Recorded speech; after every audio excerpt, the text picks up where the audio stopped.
Salut à tous les fans de tennis. Vous cherchez des analyses détaillées et des commentaires sur les matchs?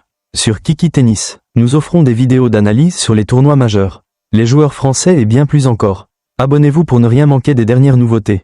Il semble qu'Alexandre Muller ait eu du mal à reproduire sa performance de la semaine précédente à Rio de Janeiro, où il avait atteint la finale, à Acapulco, face à un adversaire comme Frances Tiafoe. Le Français n'a pas pu se montrer à la hauteur. Tiafoe, 18e mondial et tête de série numéro 7, a pris l'avantage en brisant rapidement le service de Muller. Et malgré un début difficile pour l'Américain, il a su reprendre le contrôle et s'imposer assez facilement, 6-4. 6-2, le match n'a duré que 1h11.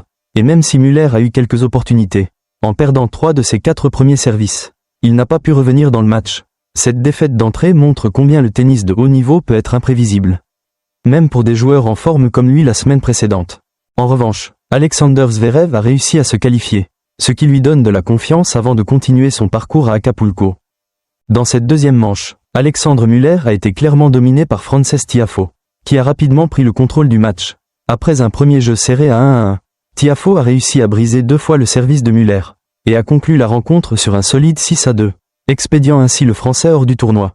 Benjamin Bonzi, quant à lui, n'a pas connu un meilleur sort. Après une rencontre longue de 2h17, il a également été éliminé d'entrée, battu en 2-7 par Brandon Nakashima, 7-6, 6. 7-5, la première manche avait bien commencé pour Bonzi, qui a réalisé un break d'entrée, mais il a rapidement perdu cet avantage à 2-1. Le match a été très disputé, avec un tie-break serré dans la première manche, mais Nakashima a réussi à prendre le dessus et à s'imposer. Ces 2 défaites précoces pour les Français, après leurs bons résultats récents, montrent à quel point la régularité à ce niveau est difficile à maintenir, et à quel point les adversaires peuvent réagir de manière forte après une première manche plus disputée. Effectivement, Benjamin Bonzi a eu une belle opportunité dans le tie-break de la première manche, en se procurant une balle de 7. Cependant, après un échange très disputé, il s'est fait renverser par Brandon Nakashima, 7-6, 6. Ce qui a sûrement dû être frustrant pour lui. Dans la deuxième manche, Bonzi a réussi à faire un break d'entrée, mais malheureusement, il n'a pas pu maintenir son avance. Après avoir perdu ses services à 4-2 puis à 5-5. Il a dû céder face à Nakashima, qui a conclu sur un score de 7-5.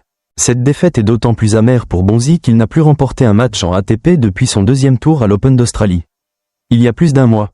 Cela met en lumière la difficulté de maintenir la forme et la confiance à ce niveau. Nakashima, quant à lui, passera au prochain tour où il affrontera Holger Rune, un joueur talentueux, bien classé et avec de bons résultats cette saison. Rune a en effet dominé Roberto Carvalhes Baena en 2-7, 7-6, 4. 6-3. D'autres joueurs, comme Alexander Zverev, ont bien démarré leur tournoi. Zverev, tête de série numéro 1, a renversé Matteo Arnaldi en 3 manches, 6-7, 2. 6-3, 6-4. Confirmant sa place parmi les favoris du tournoi. Le Canadien Denis Shapovalov a également été solide, éliminant Nishesh Basavaredi en 2-7, 7-5.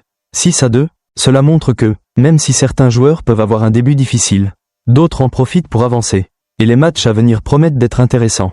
Merci d'avoir regardé cette vidéo. N'oubliez pas de vous abonner, d'aimer et de partager si vous avez aimé le contenu. À très bientôt pour plus d'actualités tennis.